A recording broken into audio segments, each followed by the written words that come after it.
నమస్కారం. వేదముద్ర న్యూమరాలజీకి స్వాగతం. చాలా రోజుల నుంచి నేను మా లక్ష్మీ నరసింహస్వామి విగ్రహానికి నేను ఎలా పంచాను, అమ్మవారికి చీర కడతాను అనేది చూపించాలని అనుకుంటున్నాను. ఇట్లా ఒక చిన్న బార్డర్ ఉన్న క్లాత్ని తీసుకోవాలి. కొంచెం ఒక జాన ఉండాలి మా హైట్ స్వామికి అయితే. అయితే ఇలా మనము కుర్చీలు ఎలా అయితే పెట్టుకుంటామో అన్నీ ఇలా కుర్చీలు పెట్టుకోవాలన్నమాట. సగం వరకు ఇలా కుర్చీలు పెట్టేసేసుకోవాలి. పెట్టుకున్న తర్వాత మిగతాది మాత్రం ఇట్లా నిలువుగా మడత పెట్టుకోవాలి. కుర్చీలు పెట్టుకున్న తర్వాత మనం పినప్ చేసేసుకోవాలి. ఒకవేళ పినప్ చేయడం ఇష్టం లేదు అనుకుంటే కనుక దారంతో అయినా కట్టుకోవచ్చు. ఇట్లా మనం ఆల్పిన్తో కానీ పెన్నీస్తో కానీ సెట్ చేసుకోవచ్చు. అయితే ఇట్లా చక్కగా నిలబడతాయి కుర్చీళ్ళు అన్నమాట.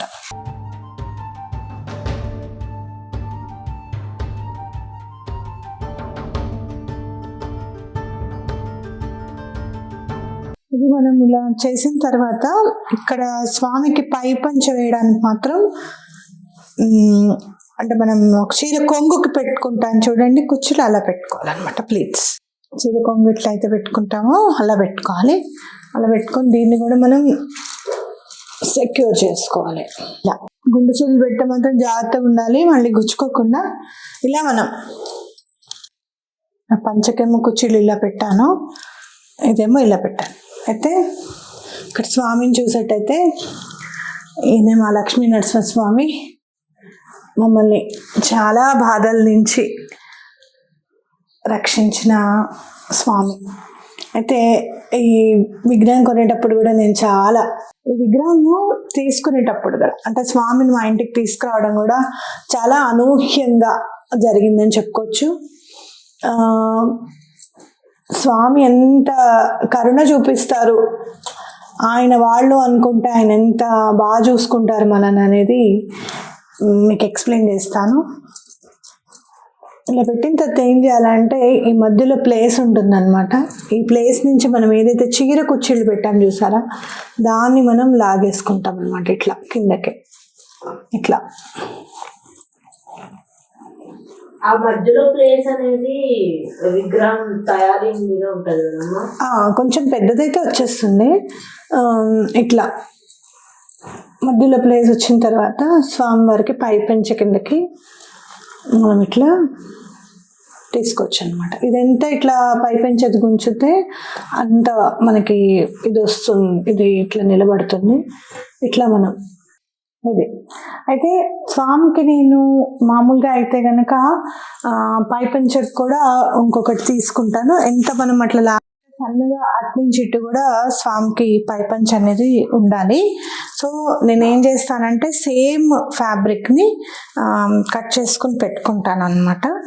ఇవి మనం పట్టు చీరలు అవి కుట్టించుకున్నప్పుడు ఎక్స్ట్రా అంచులు ఉంటాయి చూసారా, అవి నేను సెక్యూర్ చేసుకుని పెట్టుకుంటాను. జనరల్గా ఒక్కొక్కసారి అయితే మాత్రం ఏవైతే మనకి బ్లౌజ్ పీస్లు అవి వస్తాయి చూసారా, అవి కూడా అంటే సపరేట్గా ఫ్యాబ్రిక్ ఉంటుంది కదా, మంచి ఫ్యాబ్రిక్ కొనుక్కుంటూ ఉంటాం మనం.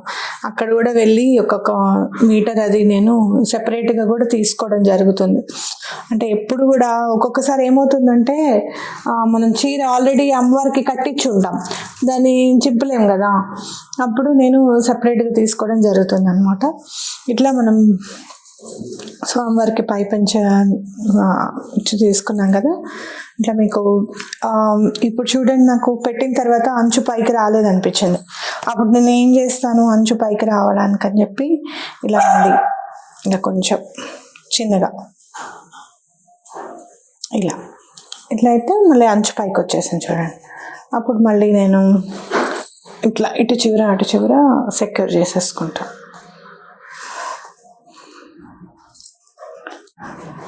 మన భావన. మీకు తెలుసా, ఇది కట్టడం అంతా కూడా నేను ఒక్కొక్క విగ్రహంలో ఫేస్బుక్ ఫొటోస్ వస్తూ ఉంటాయి కదా, ఒక్కొక్క విగ్రహంలో ఆ ఫేస్బుక్లో ఫొటోస్ చూసి నేర్చుకున్నా. అంటే మనకి స్వామికి ఏదైనా చెయ్యాలి అని గనక మనకి సంకల్పం ఉంటే ఖచ్చితంగా స్వామి మనకి హెల్ప్ చేస్తారు అని ఖచ్చితంగా చెప్పొచ్చు. ఇట్లా మనం పైపంచ తీసుకొని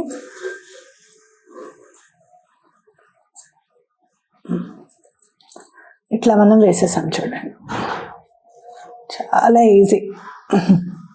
తీసుకొని కాంట్రాస్ట్గా కూడా వేయచ్చు.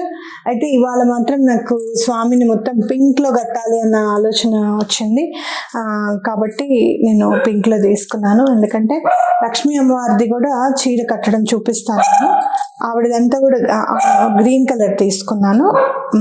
కాబట్టి మనం అమ్మవారికి కూడా ఎలా కట్టుకుంటాం అనేది చూద్దాం. 2 పార్ట్స్ ఉండాలన్నమాట, ఒకటి కుచ్చిళ్ళకి ఒకటి చీరకి. ఎందుకంటే అమ్మవారు అయ్యవారు ఒళ్ళోనే ఉంటారు కాబట్టి మనం కొంచెం జాగ్రత్తగా కట్టుకోవాలన్నమాట. చీర పంచ అయితే చాలా ఈజీగా వచ్చేస్తుంది, చీర మాత్రం ఎందుకంటే మళ్ళీ స్వామి పంచ కూడా కనపడేటట్టు ఉండాలి కాబట్టి కొంచెం చిన్నగా తీసుకోవాలి. అలాగే అమ్మవారిది చాలా జాగ్రత్తగా కుచ్చిళ్ళవి కూడా జాగ్రత్తగా నీట్గా సన్నగా పెట్టుకోవాలి అనమాట. సన్నగా పెట్టుకుంటే అంటే మన వేలు వెడల్పులు కుచ్చిళ్ళు పెట్టుకోవాలి. సెక్యూర్ చేసుకోవడం కూడా కొంచెం జాగ్రత్తగా చేసుకోవాలి.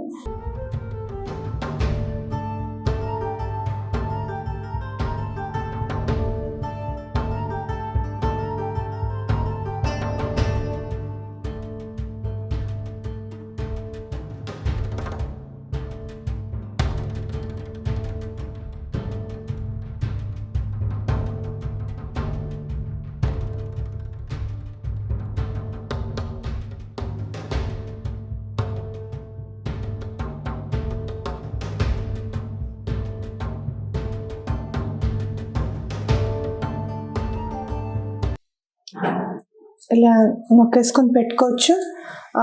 అలాగే మనకి కావాలి అనుకుంటే కనుక ఇట్లా దారంతో కూడా కట్టుకోవచ్చు అనమాట. కాకపోతే నాకు అలవాటు అయిపోయింది కాబట్టి ఇట్లా ప్రెస్ చేస్తే ఉండిపోతుంది అని అనిపిస్తుంది, తెలుస్తుంది. అలానే నేను ప్రెస్ చేసి ఉంచేసాను చూడండి అమ్మవారికి. ఇట్లా చీర ఇట్లా మనకి మీద పడకుండా ఇలా సెక్యూర్ చేసుకోవడమే. ఓకే, ఇప్పుడు మనం అమ్మవారికి కొంగు వేసేద్దాం. కొంగు కూడా చాలా సన్నగా తీసుకోవాలి, ఎందుకంటే అమ్మవారి విగ్రహం మనకి ఎంత చిన్నగా ఉంటుంది కాబట్టి చాలా చిన్నగా.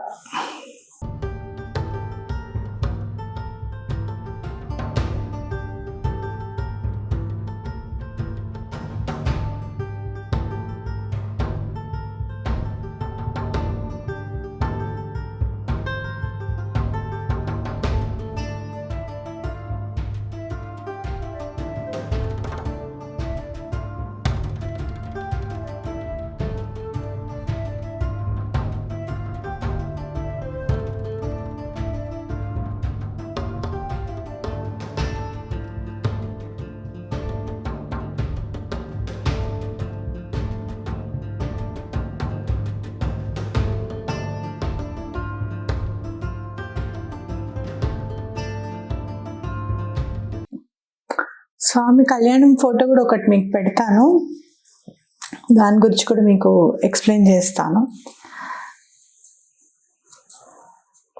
ఇట్లా అంటే పిన్ పైకి కనపడకుండా కూడా పెట్టుకోవచ్చు. నేను ఇందాక కొంచెం ఇట్లా పెట్టాను.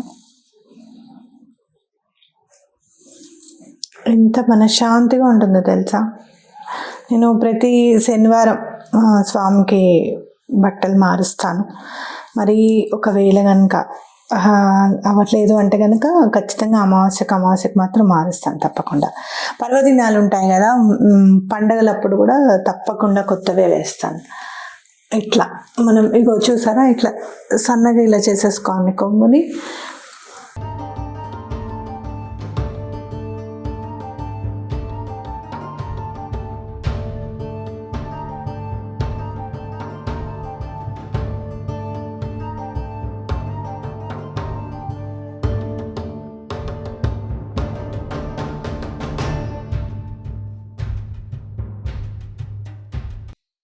ఇలా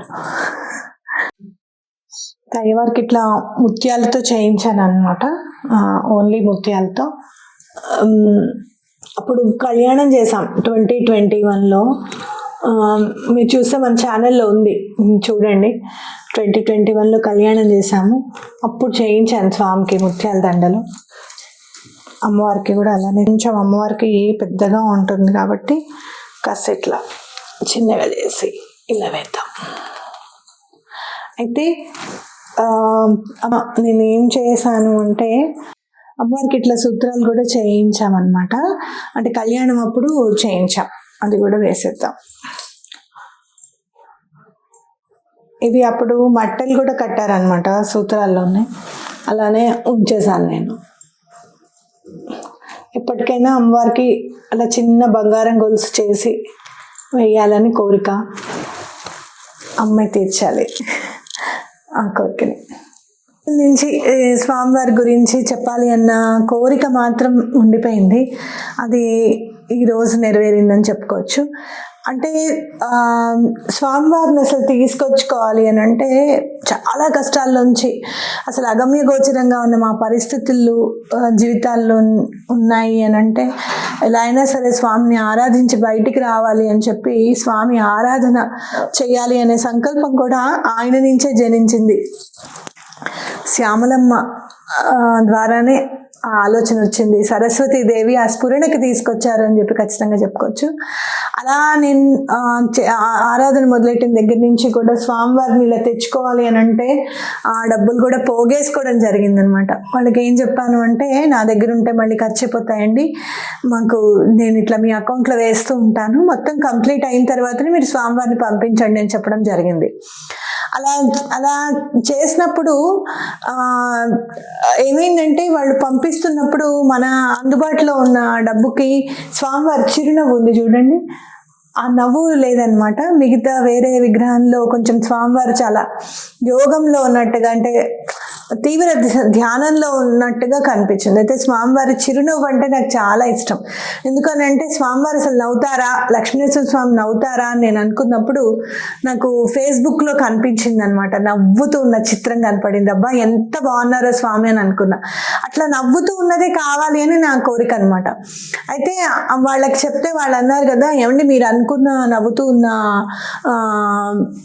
ఆ ప్రతిమ మాత్రం చాలా ఎక్కువగా ఉంది, కాస్ట్ ఎక్కువగా ఉంది అని చెప్పారు. అంత నేను పెట్టలేను అస్సలు, ఇది నేను సమకూర్చుకోవడానికి నాకు చాలా టైం పట్టింది, అంత నేను పెట్టలేనండి అని అంటే, సరే మౌల్డ్ చేయించుకోండి, 10,000 అవుతుంది మీరు మౌల్డ్ చేయించుకుంటే అన్నారు. అంటే అమ్మో ఆ 10,000 కూడా కష్టమేనండి, సరేలేండి పర్వాలేదు, స్వామి ఎలా రావాలి అని అనుకుంటే అలానే వస్తారు అని చెప్పి నేను అనుకోవడము. అలా నెక్స్ట్ డేనే వాళ్ళు ఈవినింగ్ కల్లా నాకు మెసేజ్ పెట్టారు, ఏమంటే ఒక్కసారి మీ వాట్సాప్ చూడండి అనగానే ఈ స్వామి ఫోటో పెట్టారనమాట.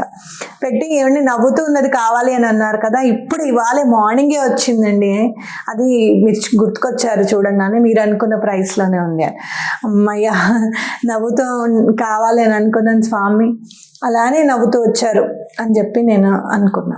అయితే స్వామివారికి కళ్యాణం చేయాలి అనే సంకల్పం అలా అలా అలా చాలా కష్టతరమైనప్పటికీ కూడా చాలా ఒక చిట్టి వేసి ఆ చిట్టిని మధ్యలోనే లేపి అట్లా కళ్యాణం చేయాలి అనే సంకల్పం మాత్రం ఉండిందనమాట.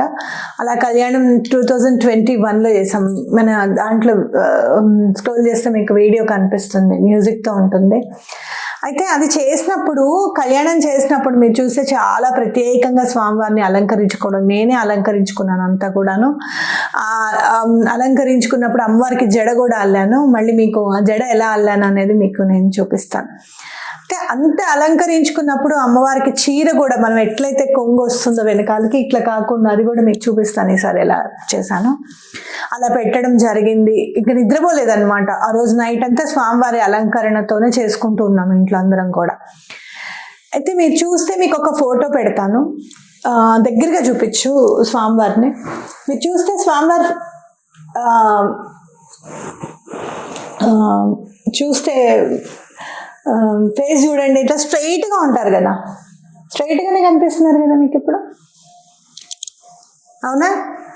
కానీ కళ్యాణం చేసినప్పుడు మీరు చూస్తే కనుక స్వామివారి ఫేస్ ఇట్లా టిల్ట్ అయి ఉంటుంది. ఇట్లా పక్కకి జరిగి అమ్మవారిని చూస్తూ, ఆహా చూసావా ఎంత కళ్యాణం ఎలా జరిగిందో అని స్వామివారు చెప్తున్నట్టుగా ఉంటుంది. మీకు ఆ ఫోటో నేను షేర్ చేస్తాను. అంటే అది అయిపోయిన తర్వాత మీరు నమ్మండి, ఒక 3-4 రోజులకు ఫోటోలు చూస్తున్నప్పుడు అదేంటి స్వామివారి ఇది ప్రతిమ స్ట్రైట్గా ఉంది కదా, ఇలా పక్కకు తిరిగినట్టుగా ఉంది ఏంటని అనిపించి చాలా సంతోషం అనిపించింది అనమాట. అప్ప మనం కళ్యాణం స్వామివారికి సమర్పించుకోవడం, ఆ సేవ స్వామివారు స్వయంగా తీసుకున్నారు, ఆయన వచ్చారు కళ్యాణంలో, ఆయన కూర్చున్నారు అనేది మాకు అందరికీ కూడా చాలా సంతోషం అనిపించింది. ఈ విషయం చాలా రోజుల నుంచి నేను షేర్ చేసుకోవాలి అని అనుకుంటున్నాను. అయితే చాలా సందర్భాల్లో ఇలాంటి విగ్రహాలు ఉండకూడదనో, లేకపోతే మనకన్నా హైట్ ఉన్నవి అంగుష్ట మాత్రమే ఉండాలని చెప్పు ఇవన్నీ వింటూ ఉంటాము. నాకు మాత్రం ఇలా తెచ్చుకోవాలి అని అనిపించింది. అలాగే స్వామివారికి సేవ ఎప్పుడు కూడా జరుగుతూనే ఉంటుంది ఇంట్లో. అలానే నేనే నృసింహ సరస్వతి స్వామివారు అని చెప్పి స్వామి చెప్పడం జరిగింది నాకు. గాణగాపురం నృసింహ సరస్వతికిను మన లక్ష్మీనరసింహ స్వామికి అభేదం అసలు. అలాగే స్వామివారు మాకు సుబ్రహ్మణ్యేశ్వర స్వామి ఇంటి ఇలవేల్పు అనమాట. అంటే సుబ్రహ్మణ్యేశ్వర స్వామి ఇంటి ఇలవేల్పు కదా, స్వామి మా జీవితాల్లోకి నువ్వు వచ్చావు అంటే, మా పెద్దమ్మాయికి స్వామి వస్తారు, మా జీవితాల్లోకి నువ్వు వచ్చావేంటి స్వామి అని అంటే, స్వామి వచ్చినప్పుడు చెప్పారు నేను ఎవరి నీడలో ఉన్నానో చూడు అని అన్నారు. అదంతా మనం అనుకుంటూ ఉంటాం, సుబ్రహ్మణ్యేశ్వర స్వామి ఒకరు, లక్ష్మీనరసింహ స్వామి ఒకరు వాళ్ళు. కానీ ఒక మనిషి ఒక తండ్రిగా, ఒక కొడుకుగా, ఒక అన్నగా, ఒక పెద్దనాన్నగా, ఒక మామయ్యగా, ఇలా ఎన్ని పాత్రలైతే పోషిస్తూ ఉంటాడో భగవంతుడు కూడా అన్ని నామాలతో అనేక పాత్రలు పోషిస్తూ అనేక అవతారాల్లో కనిపిస్తూ, ఏ అవతారం అయితే మనల్ని ఉద్ధరింప చేస్తుందో, ఎలా మనం ఆధ్యాత్మికంగా ముందుకెళ్తూ ఉండాలి అని అంటే, ఎవరెవరిని మన జీవితాల్లోకి తీసుకురావాలో, ఏ ఏ రూపాల్లో ఆయన జీవితంలోకి రావాలో అనేది ఆయన నిర్ణయిస్తారు, ఆయన చూస్తారు అనేది నా నమ్మకం. ఇది మా లక్ష్మీ నరసింహ స్వామి మా జీవితాల్లోకి వచ్చినప్పుడు దాంట్లో ఒక చిన్న అంటే చాలా ఆనందకరమైన సంఘటన. మీరు ఆ ఫోటో చూడండి, మీకు కూడా అదే ఆనందంగా అనిపిస్తుంది.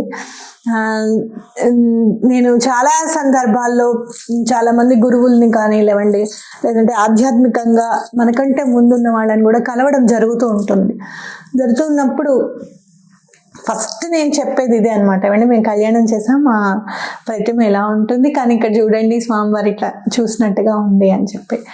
కాబట్టి ఈ రోజున శ్యామలమ్మ నవరాత్రులు అయితే, అమ్మ మీరేం చెప్పలేదు శ్యామలమ్మ నవరాత్రుల గురించి అని అంటే, ప్రత్యేకంగా శ్యామల నవరాత్రులు అమ్మవారివి, రాజశ్యామల అమ్మవారి నవరాత్రులు ప్రత్యేకంగా చేసుకున్నాము. అంటే హోమాలు అవి చేయడం జరుగుతోంది, కాకపోతే సెల్ఫ్గా చేసుకుందాం ఈసారి అన్న, అమ్మవారికి సేవ చేయాలి అనే ఉద్దేశంతో ఉండడం జరిగింది. కానీ ఈ విషయం శ్యామల నవరాత్రుల్లో మొదటి రోజు మీకు చెప్పడం ఏంటి అని అంటే, ఆ స్ఫురణ కూడా అమ్మవారే తీసుకుని రావాలి, సరస్వతి అమ్మవారే, రాజశ్యామల అమ్మవారే ఆ స్ఫురణకి మనకి తీసుకుని రావాలి. ఎవరేమైనా చెప్పనివ్వండి, ఈ అమ్మవారికి చెయ్యొద్దు, ఈ అయ్యవారికి చెయ్యొద్దు, లక్ష్మీనరసింహ స్వామి చాలా ఉగ్ర స్వరూపం అని కానివ్వండి, లేకపోతే శ్యామలమ్మ, వారాహి అమ్మ చాలా ఉగ్ర స్వరూపాలని కానివ్వండి, ఇవన్నీ ఏమన్నా చెప్పనివ్వండి, ఉగ్రము అనేది దేవతలో ఉండదు, మనలోనే ఉంటుంది అనేది గుర్తుపెట్టుకోవాలి. అమ్మ అమ్మే, తన పిల్లలకి ఎప్పుడు మంచి చేస్తుంది కానీ చెడు మాత్రం చెయ్యదు అనేది ఖచ్చితంగా నమ్మండి. ఎందుకు అనంటే, చేసుకోవచ్చు అని చెప్పి నేను అంటే మనం ఏమన్నా హోమం చేస్తున్నాము అని చెప్తే అమ్మవారిని మనం ఏమన్నా అనిపిస్తున్నామా వాళ్ళతోనూ వీళ్ళతోనూ అని చెప్పిన బాధ ఎక్కువైపోయింది ఈ మధ్యకాలంలో. అలాంటి వాళ్ళని మనం ఎంకరేజ్ చేస్తున్నామేమో, మనం చేస్తున్నాము అని చెప్పి మనం ఇంకొంచెం అమ్మవారిని ఏమన్నా ఇంకో మాట అనిపిస్తున్నామేమో అని నాకు అనిపించింది. అందుకే ఈసారి శ్యామలమ్మ నవరాత్రులు చాలా కొద్ది మందితో ఇంట్లో పూజ చేసుకొని పీఠంలో హోమం చేసుకోవాలి అనేది నిర్ణయం తీసుకోవడం జరిగిందనమాట. అది సంగతి. సో మీరందరూ కూడా ఇలా మీకు ఏదైనా అమ్మవారిని కానీ అయ్యవారిని కానీ మీకు అలా అలంకరించుకోవాలి, ఇంట్లో చక్కగా మీ చేతులతో సేవ చేసుకోవాలి అంటే నిరభ్యంతరంగా చేసుకోవచ్చు. అయితే ఒక్కటే ఏంటి అని అంటే అంటూ ముట్టు తగలకుండా చూసుకోవాలి. ఎటువంటి పరిస్థితుల్లోనూ ఇలాంటి విగ్రహాలు కనుక ఉండాలి అని అంటే ఎటువంటి పరిస్థితుల్లోనూ పీరియడ్స్ అప్పుడు కానివ్వండి, బయటికి వెళ్ళొచ్చినప్పుడు కానివ్వండి, వెంటనే వచ్చి స్నానం చేసేయడం, ఆ బట్టలు పక్కకు విడిచేయడం, ఇట్లాంటివన్నీ నెమ్మదిగా ఒక్కొక్కటి అలవాటు చేసుకుంటూ వెళ్తే మన జీవితం ఆనందమయంగా ఉంటుంది అని చెప్పుకోవచ్చు. మీ అందరికీ కూడా ఇంతసేపు ఆనందం కలిగించింది ఈ వీడియో అని చెప్పి నేను అనుకుంటున్నాను. అలాగే మరిన్ని అంటే ప్రతిమలు కూడా తీసుకోవడం జరిగింది. నేను అవి ఏమేమి తీసుకున్నాను అనేది ఇంకొక వీడియోలో చెప్తాను. నేను రోజు కూడా మా ఇంట్లో ఎన్ని దీపాలు వెలుగుతాయి ఏంటి అని కూడా మీకు నేను వీడియో చేసి పెడతాను. ఎందుకు అని అంటే చాలామంది వచ్చిన వాళ్ళు మీ ఇల్లు చాలా బాగుంది, మీ పూజ రూమ్ అయితే ఇంకా చాలా బాగుంది అని అంటారు. అది ఆ పూజ రూమ్ ఎట్లా తయారు చేయాలి, ఏంటి, ఏమేమి చేస్తే బాగుంటుంది పూజ రూమ్ విషయంలో అన్నీ ప్రతి ఒక్కటి కూడా చాలా కేర్ తీసుకొని, స్వామి ఇది నీ పూజ గది, నువ్వు చాలా జాగ్రత్తగా నువ్వే దగ్గరుండి చేయించుకోవాలి అని చెప్పడము, అలానే చేయడం అనేది జరిగింది. తప్పకుండా మా పూజ రూమ్ అంతా కూడా నేను చూపిస్తాను. ఓకేనా? మీరందరూ కూడా ఇలా మీకు ఈ వీడియో నచ్చిందని నేను అనుకుంటున్నాను. మనందరి మీద లక్ష్మీ నరసింహస్వామి, శ్రీ నృసింహ సరస్వతి స్వామి వారి ఆశీస్సులు ఉండాలి అని చెప్పి కోరుకుంటూ, స్వామిని ఎలా పూజించాలి, అమ్మవారిని ఎలా పూజించాలి అని ఆ స్ఫురణకి తీసుకొచ్చిన జ్ఞానశక్తి శ్రీ రాజశ్యామల అమ్మవారికి కూడా కృతజ్ఞతలు. ఆవిడ ఆశీస్సులందరూ కూడా అన్నీ కూడా మన మీద ఉండాలి అని చెప్పి కోరుకుంటున్నాను. మన ధ్యాస అంతా కూడా అమ్మవారి మీద ఈ 9 రోజులు మీరందరూ కూడా మనమందరం కూడా నిలవాలి అని చెప్పి కోరుకుంటున్నాను. ఎలాంటి కోరికైనా కూడా తప్పకుండా తీరుతుంది. అందులో పిల్లల కోసం ఏమైనా దండం పెట్టుకుంటే, ఆఫీస్ విషయాల్లో కానీ మీకు ఏమైనా ఇబ్బంది ఉంటే కనుక, అలాగే మీ మీద చాలా పాలిటిక్స్ ఉందండి అని అనుకుంటే కనుక, ఎవరిని ఎలా అసలు హ్యాండిల్ చేయాలో మీకు అర్థం కావట్లేదు అని అనుకుంటే కనుక, రాజశ్యామల అమ్మవారి శ్యామల దండకం చదువుకుంటే చాలా మంచిది. మీ అందరికీ కూడా రాజశ్యామల అమ్మవారి నవరాత్రుల శుభాకాంక్షలు. ఉంటాను. మీ స్రవంతి.